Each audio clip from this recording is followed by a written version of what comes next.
Okay, it's a good opportunity to show you. Even the sewing machine doctor can break a needle. So this is how, I'm going to just make sure that I was trying to go through several layers, turn the corner, and I've got a leather needle in there instead of a denim needle. Would have done a lot better with the right needle for the material. And there's just 2 screws holding this plate on. A long shaft screwdriver, regular tip screwdriver works good for this. I'm just going to back out these 2 screws just to make sure, and you can see what it looks like inside here. The drop and bobbin case has a little button right here. You push this and it releases it. It pushes it up so you can take it out easily. And there's the needle plate. You can see it's hardly worn at all. And I believe that needle tip probably ended up in the bottom. I don't see it. I just want to make sure it didn't jam with the works. Okay.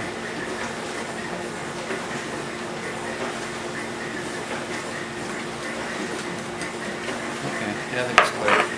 I'm going to put this back on. It goes together pretty easily.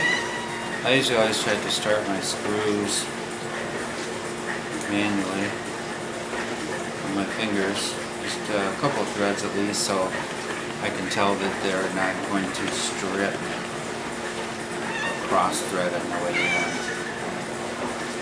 It's my cat screaming. And my dishwasher. There, shut that off for a minute. Doing some music in the background, just I have music playing almost all the time. So,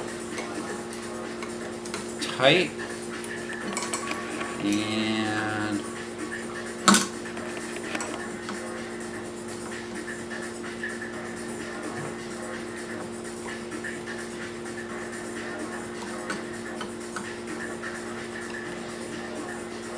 tight. Doesn't have to be super tight, just snug.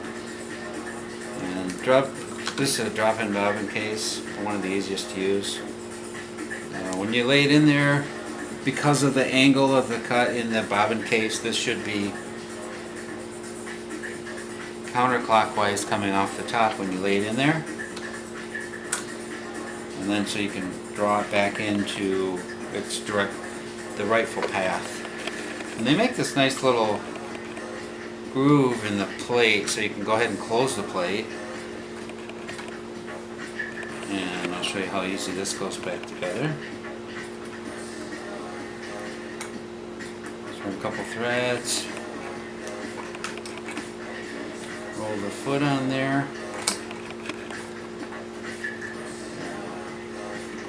I'm trying to do this left-handed again. I'm right-handed.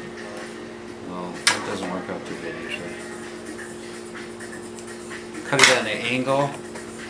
I'm going to use the stretch needle just because they're kind of magical. They work on everything. And I don't want to break another needle. That's embarrassing. I'm trying to sell a machine. And I'll draw this all the way to the top. Make sure the needle's lined up. I'll move this down out of my way. Flat side to the right. Important thing is to make sure it goes all the way to the top.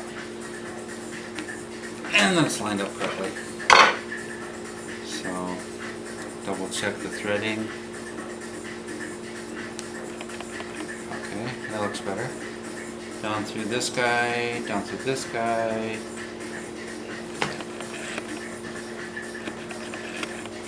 And through the needle.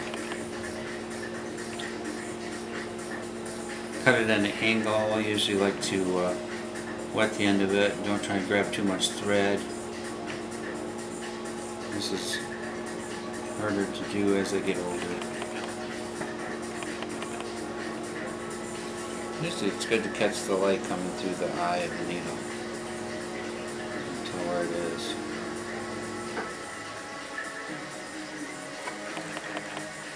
There we go. And I usually like to try to draw it back up through. Just roll it through one revolution so I can grab the bottom thread. Loop it around towards the back. And voila. You can see I did some leather sewing already. This is a leather glove. Sewed through the leather glove, no problem. Went around the fingers a couple times. So you can use it for leather. You can use it for really almost anything. This machine is a 99K gold badge. It's made in Great Britain. It's kind of the precursor to the featherweight, in my opinion, because of the way the bobbin's set up.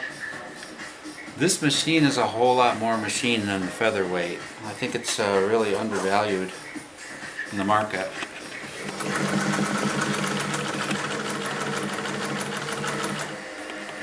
And I'll do it the right way instead of trying to turn while it's still going. See, but it slows down to crawl, which is good when you want to go around something real delicate or avoid a seam.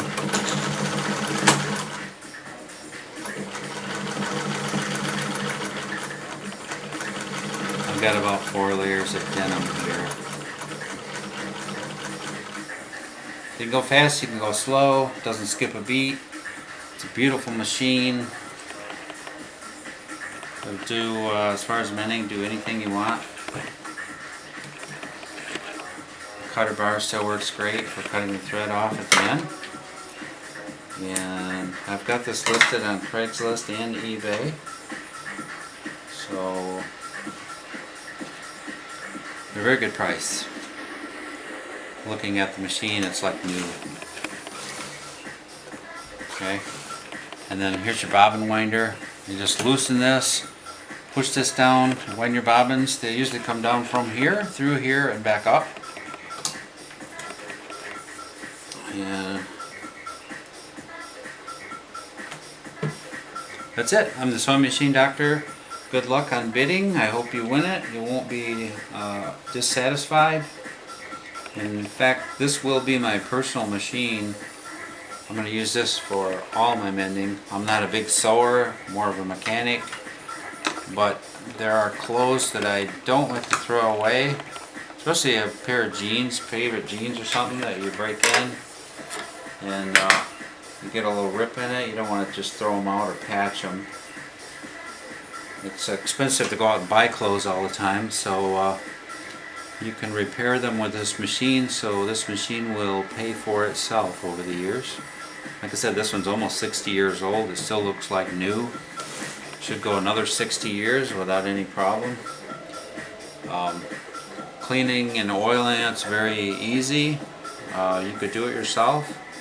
Adjusting it, generally the top tension is going to stay on about 4 most all the time. The bottom tension, I've adjusted it to the 4. Between 3 and 4, so you should that will match the top tension. You shouldn't have to change those unless you really go up in diameter on your thread. Most people don't. So good luck. Thank you.